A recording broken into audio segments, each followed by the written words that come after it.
Welcome to Still with Purpose. This is Amanda and Christy. Our goal is to dig deep and discuss real, raw subjects in pursuit of greater self-awareness, positive transformation, and healing, and to link arms and journey with you as we discover purpose and passion in life together. Before we jump in, we'd like to ask if Still with Purpose has ever helped you feel seen, encouraged you to heal, helped you to breathe a little deeper, think differently, or reminded you that you're not alone. Please take a moment to follow the show, leave a review, and share this episode with someone you believe would get great value from it.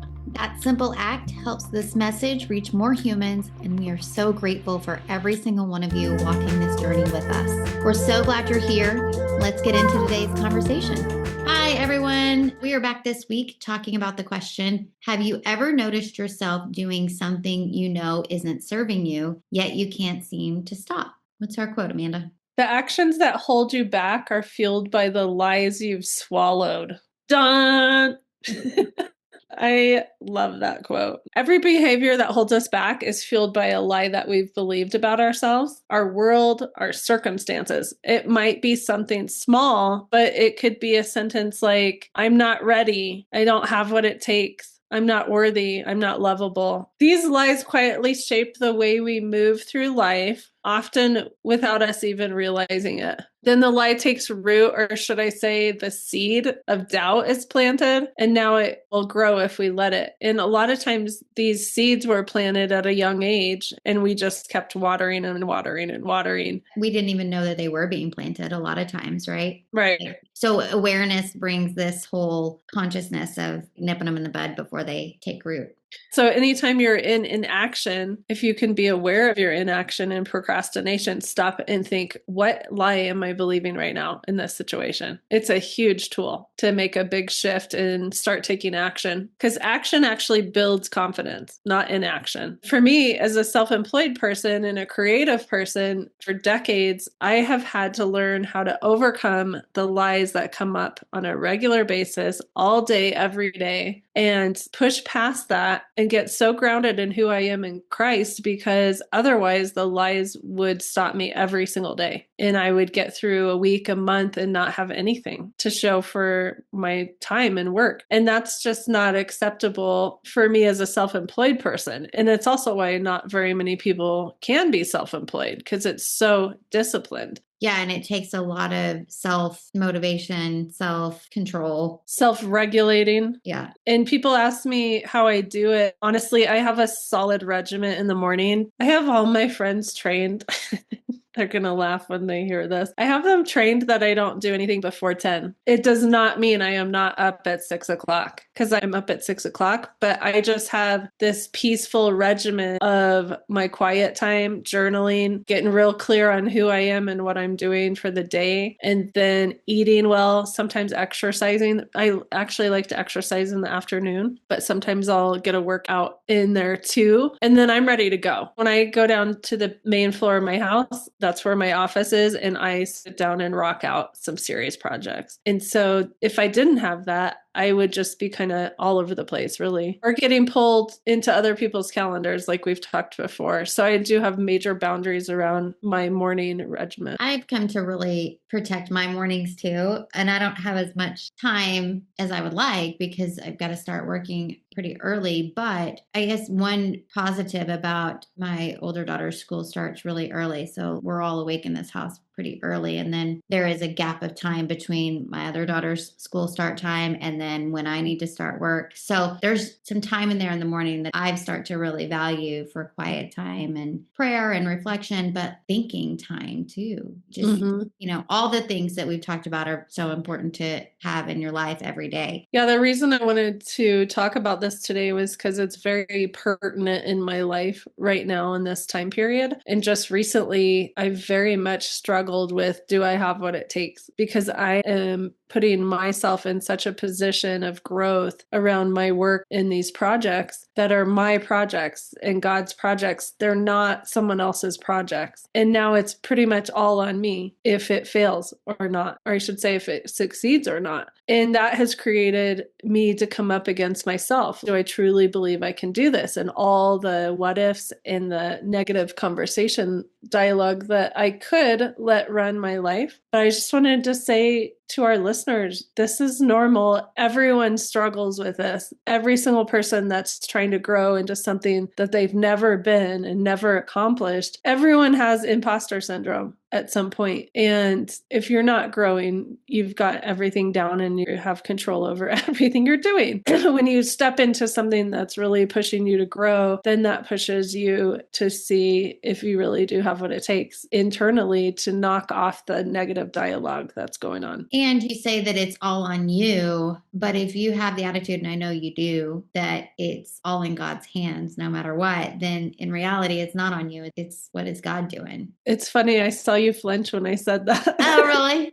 I was like, oh, she didn't like that sentence. But I it's agree. not on you, like that. Yeah. We put this extra weight of responsibility on ourselves, and that drives, like I've talked about, the anxiety and the stress that I've felt in my life, and like removing that and placing it in God's hands and reminding myself every day, I am not in control. God is, and I'm just going to go with the flow and ask him to guide me through it. That really is the truth. So whether it succeeds or fails, and that can be defined by so many different ways. By me. It's defined by me. Right. But that may not be God's definition of fail and succeed, right? Exactly. Like, yeah. However he wants the outcome to be, that's a success. That's very true. And it's been fun to watch and wait because the timing of everything that's going on in my life is very intricate, and now I have cleared out pretty much my whole calendar to my projects for the year. And now it's like, oh, he actually cleared out my calendar for this situation. And now I have the time to focus on it and be a part of something that's going on in my family. So that's pretty cool. That's huge when you look at it that way. And you would have never thought that that might be a factor when you were clearing your calendar for other reasons. So that's yeah, you just don't know. And that's why it's such a trust walk of,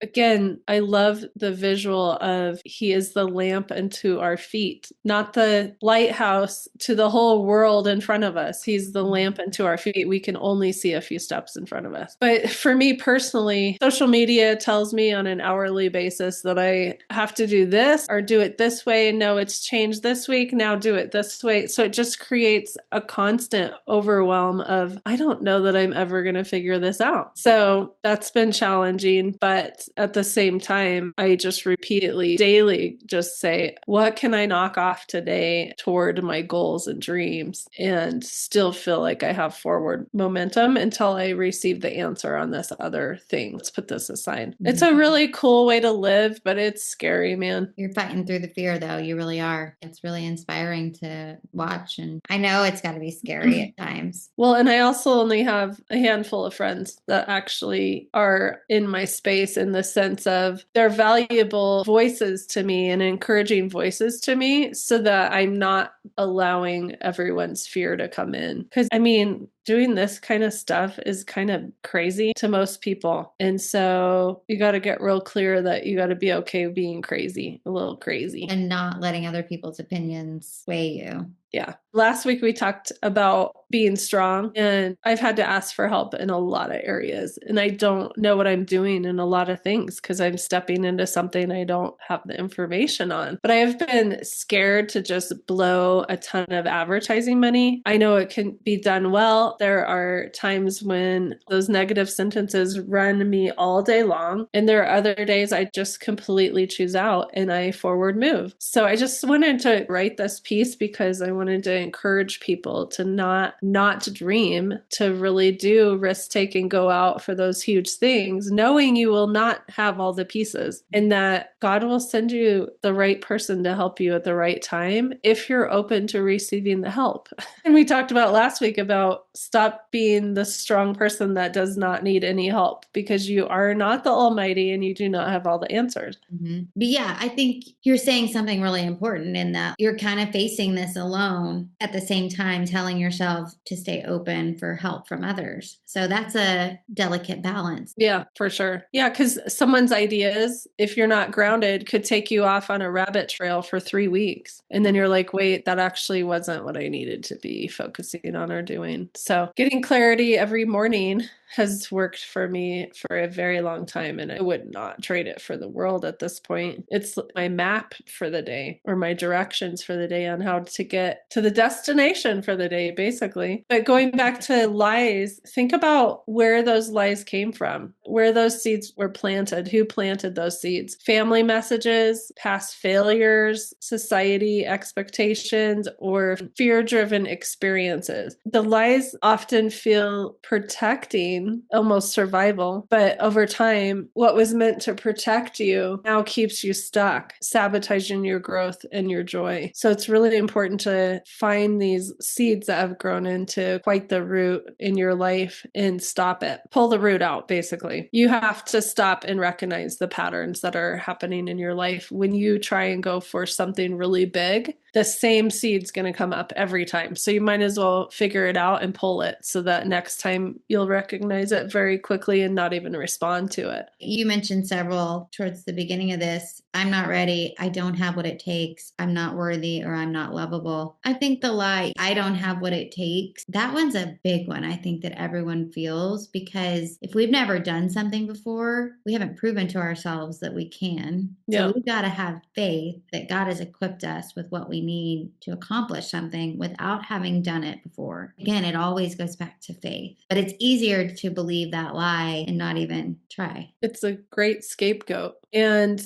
you have to give up a ton of ego, because it's just like learning anything new, like riding a bike. You don't know how to do any of it. You probably are going to fall and scrape up your knees and be embarrassed. And really, to be a risk taker and a trailblazer, you really have to give up the need to care what people think about you. Riding a bike, it's a great analogy. Remember when we were young, or at least I'll speak for myself, I wanted to ride a bike so badly. My older brother could already do it, all the friends in the neighborhood. And by golly, I was going to learn how to ride a bike. You know, you question, or I question, like, can I really do this? But I made myself because I wanted it so bad. So in our day-to-day lives as well, maybe we don't want it bad enough, or maybe we don't believe in it enough. And that's the part of why you sit on stuff for decades. Also, I think as humans, we go to the person we know that's going to talk to our inner critic and stop us, because we know that person is going to say the exact thing that puts us in our crap. And then we say, that's true. I actually still believe that. So basically, just look at the choices you make repeatedly. Which actions keep you from moving forward? Procrastination, overthinking, people pleasing, self doubt, they're all signals pointing back to the lies you've swallowed. Identifying these patterns is the first step to freeing yourself, in my opinion. When was the time that you stopped believing the seed of this is who I am and chose out, or you pulled the root? Well, I tend to always go back to the decision to stop drinking, but that one was a huge one for me. I stopped believing the lie that I had told myself that, like, this is just who I am. This is part of me. And I like myself this way. And the constant buy-in to this is good and this is fun and this is how I'm always going to be. Like, once I made the decision that no, really drinking alcohol has nothing to do with me, the true me, then I start seeing, oh, well, I bought into that lie and this lie, and, take it all away, strip it all away. You're left with the revelation that, or I was left with the revelation that there was so much about the things that had become habit that were really not true to me at all. Where do you think that original seed was planted?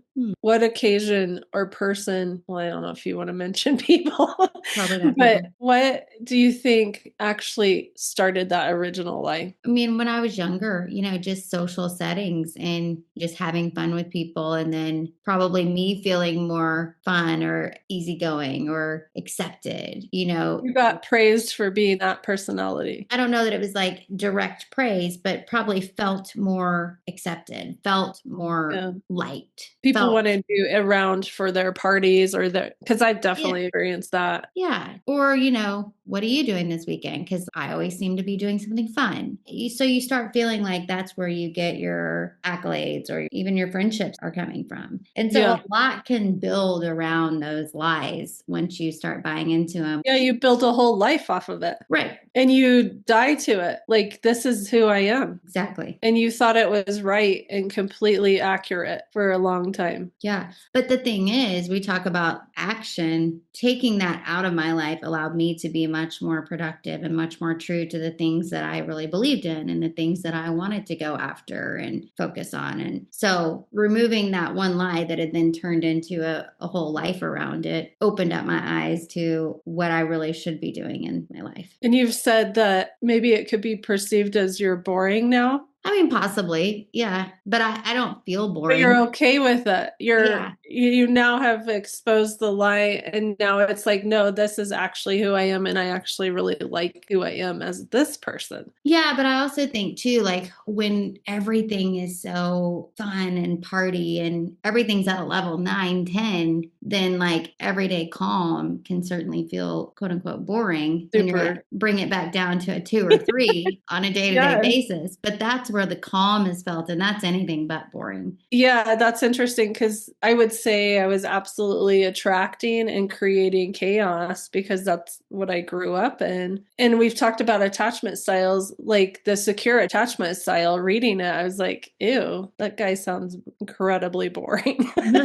And now I've done so much work, I'm on the other side of if that man doesn't bring a lot of peace to the table and assets to the table that create peace instead of drama, I'm not interested. That's not even remotely interesting to me anymore, which is really cool. You get to see how you've grown and changed. And that's what I want. I just want to have travel and have a peaceful life with someone I really enjoy. It's funny because we said a little bit ago, we define success and failure in our own way. We also define what's exciting. And to me now, that sounds exciting. Yeah, your perception is what runs everything in your life, and it's all up to you. So, am I going to have a negative perception on every single thing in my life, or am I going to have a positive one? So, going back up to the quote, the actions that hold you back are fueled by the lies you've swallowed. For me, spending time at social functions or spending time chasing the thrill of a party or a night of drinking with friends, whatever it was, like that's an action. But the actions that held me back, and they were fueled by lies. But all that to say, action is great, but if it's fueled by the wrong thing and it's the wrong action, it's going to take you in the wrong direction. Yeah. So believing those lies doesn't just hold you back. It costs you clarity, peace, confidence, and sometimes relationships. A lot of times relationships. It's the invisible weight on your shoulders that others rarely see, but you carry every single day. And the shift begins when you challenge that lie and you start realizing, wait, that's not actually who I want to be. And now you have to make some shifts in order to be in integrity with who you say you want to be. Mm-hmm. And it's hard because, I mean, you got a lot of kudos for that personality. I got a lot of feedback that I was fun to be around all the time and great. I've sat in my house now for it feels like 5 years of a lot of quiet time. So I feel like I've changed a lot and I've been okay with it. It's actually an answered prayer because I've talked about this before. It's just I've really struggled with my humor pendulum swing. And when I'm with a ton of people, I'm like the clown juggling and stuff. So it's been really cool for me to just be safe and let down into my feminine side, which is not crass and perverted. It's still funny. I can still be funny and feminine, but it's different. And I didn't accept it at first. And now I really accept it, almost to the point that when I published my book, and the humor pieces were in there, which are fantastic comedy sketches, I started apologizing for my humor. And it's like, no, this is very much needed in the meatiness and the heaviness of the stories that are in between the comedy. Mm-hmm. And it's truly a beautiful marriage of my giftings. It gives you the lightheartedness because I could joke about some of the darkest things there are in life. We will laugh about it and then we will cry about it. in the same, 10 minutes. So it was cool to finally get grounded in all of me and write from all of me instead of hiding this part from you and this part from you. It's been the most grounded in myself I've ever been. That's awesome. So it's been a really cool project. And if you try to stifle one side of yourself, then you're unintentionally hurting the other one, because you being able to storytell about serious topics and in a serious way is complemented by your humor. So if you take one away from the other, it's not as powerful. Just like if we put God in a box and he was only able to show this quality to us. And I think a lot of people do have him in a box. They aren't able to see all of the amazing qualities he actually has to offer, especially in the light of if you've had a bad father figure. That affects your relationship with God because you're trying to see God as your father, and maybe that's not a compliment. And now you have him in a box, and now he's only able to show up in your life with these specific gifts, not all of him. Something to think about. For sure. I think also if we're believing lies about ourselves, we are putting God in a box in terms of how he created us and who he created us to be. So we're not allowing all of us to be even revealed, which is a work of God. It's insulting to the masterpiece that he's created in you. And we're basically rejecting what he created. And those are the lies we've believed since the beginning, or those are the things that we've watered that now control our whole storyline, because that lie is more powerful than the truth of what he actually believes about you. Which, Satan loves. Indeed. I don't think, this is my personal opinion, I don't think the enemy really has to work that hard. I think he knows exactly what button to push and what friend to say what, and you're off in a tangent and a downward spiral for 2 weeks. He's like, sweet, she's covered for 2 weeks. Maybe it'll take her out for a month. That'd be great.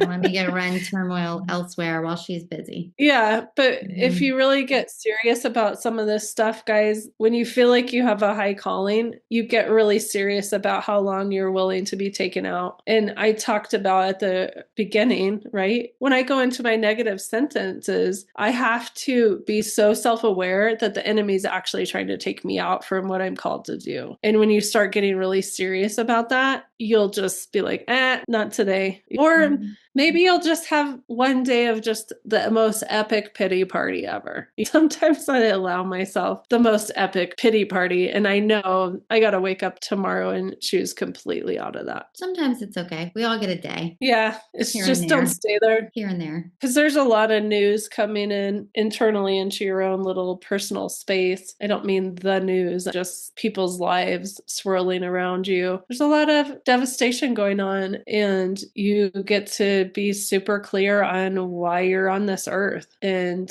get grounded in all of that on a daily basis, or else it will be a scapegoat for you to not move forward. We were having a conversation at my Bible study yesterday about how the stuff that we go through in this life, we likely won't even remember a lot of it when we're on the other side in heaven. And after this life is over, it's going to mean so little. And so to get caught up in all the destruction and chaos that surrounds us constantly, we need to keep our eyes set on what do we feel God's calling us to do while we're here on this earth, and set on above, after this life. The chaos is not going away. Right. There's enough chaos for the rest of our lives till the end of the times. So either get on the train of positivity, and I don't mean toxic positivity, I mean choosing out of all the hatred, devastation, all of it, and just choosing into what can I do today that would make an impact on the world. Even though it's so small, maybe it will support one human choosing into a positive day. But and choosing out of the lies that would hold us back from doing that. Today I was on a call with a friend. We do Marco Polo together, so I see her a lot, but I haven't seen her in person in a long time. And we finally got on a live call, and there was just something more powerful, obviously, being on a live call and doing a back and forth instead of a Marco Polo where there's hours in between your response responses. We're super connected because we do Marco Polo, but it was really good to get on the phone and just be an encouragement to each other because she was having a down week. She had quite a bit of stuff coming at her. And I'm just like, let me remind you who you are and where you've come from, because you're obviously forgetting who you were 6 years ago and how far you've come. And I think you have bought into all the original lies again and just choose out of the lies because that's not who you are. And she's just like, dying.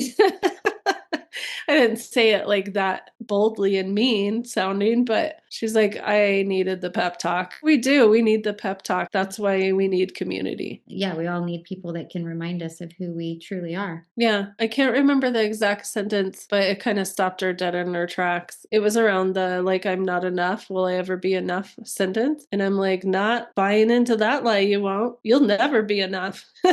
So you might as well just give that lie up and come from the space of like who you are in Christ. She's just like, okay, that was a good shift there. Like throwing cold water on someone's face. Wake them up. Yeah, I'm like, I know you're down, but legit, I'm not going to let you talk like that about yourself because that's not who you are anymore. I know that's where you came from when I first met you, but that's not who you are. So you just had a bad day or a bad week. So let's shift back into who you are in Christ. And she's like, okay. How cool is that though? She could have called someone who would just, you're right. Woe is me. Your life is awful. I'll be down in the dumps with you. And I have plenty to be down in the dumps with her about. I just wasn't willing to go there with my energy because I knew we were recording today and there's things that I'm held accountable to staying in a good place. That's great. So basically, to counteract this, you get to double up on speaking truth over yourself until you start believing the truth. So replace I'm not ready with I can start with the next step, or this is what I can do today to move me forward. Replace I'm not enough with I'm learning, growing, and capable, period. And then every small step of action against the lie builds your confidence and rewires your identity eventually. But also having the community to get behind you and really help you re-speak that truth over yourself. Like I have friends where I'll just give them this look like, are you seriously talking about yourself that poorly? I can't even handle it. And they'll be like, oh, you're not the right friend. You're not the right friend. Go there. I'll go tell someone else how hideous I am. Good, because that's insulting to listen to. When you say I'm learning, growing, and capable, that's really important because I know I have just gotten discouraged with myself because I wasn't immediately great at something. Yeah. And we don't give ourselves a pass often enough to have the time to get better at things or to figure things out. We are not all immediately good at something. And I see that in my kids too. They'll get discouraged and frustrated with themselves because they aren't immediately at the top of the list, whatever it is, any type of activity or effort or whatever it may be. But who said that we were all going to be great at something the second we try it? We're not. We can't beat ourselves up for that and then start believing the lie from there on after, well, I'm not good enough. I can't do that. Yeah, I tried once and I sucked. So I'm never trying it again. I wonder if that's why God tells us to be childlike, because just think about learning how to walk and you hit your forehead on the coffee table corner. If we could just be childlike in the sense of that hurt really bad and I'm still going to learn to walk. I'm not going to stop. And you're not going to say, oh, I was really bad at that, so I'm too embarrassed to try it again. Can you all push me around for the rest of my life? Because I fell one time when I was 2. Great. That story doesn't serve you when you're 40. But that is the way I think sometimes we act about certain things. Yeah. And this, like always, it always convicts us to hear our podcasts because we do it weeks in advance. And this one will be convicting to me because it will be an accountability of, have I said I'm learning, growing, and capable over, I don't know what I'm doing. I'm not enough. So next time you start saying or questioning, do I know what I'm doing? Am I enough? Really think about, well, how long have I been doing this? How long have I been marketing my own stuff? Not long. Yeah. Have I given myself a fair chance?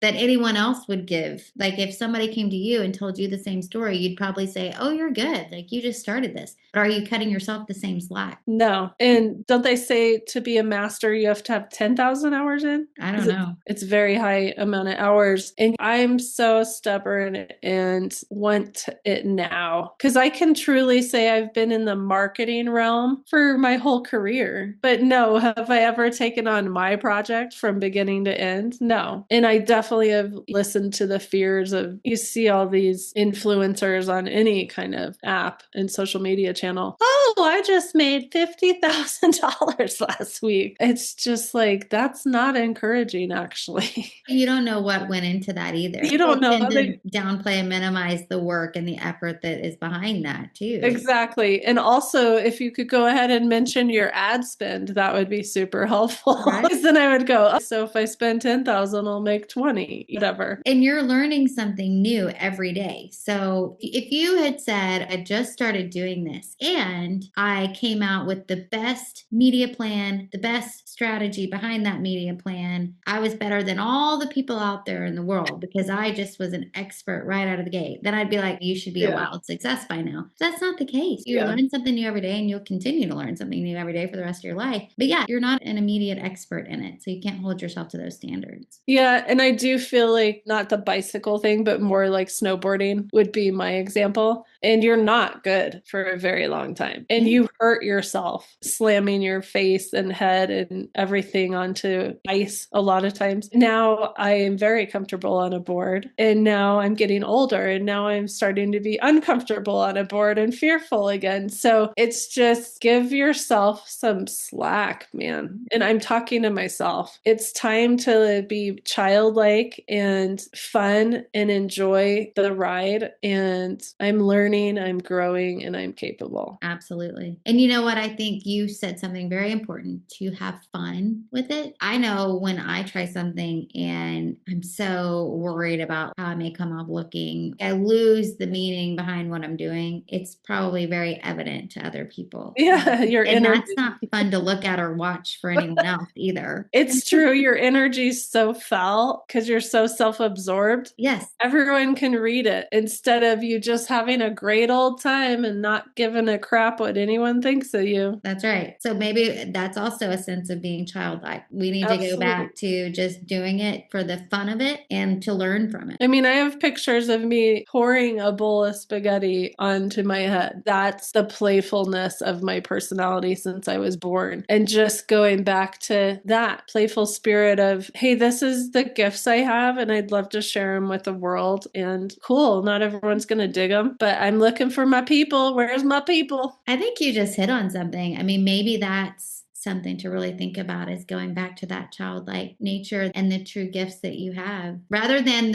and I do it too, the stress around, okay, what am I trying to accomplish? And I want to get there and get to the finish. I haven't gotten there yet. I haven't gotten there. Yeah. And that'll come out. Yeah. No, I agree. I try not to create anything when I'm in a foul mood. So the point is get out of the foul mood as quickly as possible because it's affecting everything you're creating. And the foul mood is probably caused by some sort of lie, like we're talking about. So quit believing exactly. the lie. Yes, it's the lie of I don't have what it takes. So, okay, recognize the lie, shift, and choose back into I'm learning, growing, and capable. And also the lie of, well, I'm in control. Why can't I make this work? You're not in control. You're not going to really make it work or not, but you're going to do your best and see where it goes. Totally. So are we ready for some reflection questions for our week? Yes. The first one is, what lie am I still believing that holds me back? And next, if I choose to challenge it today, what would my life look like tomorrow?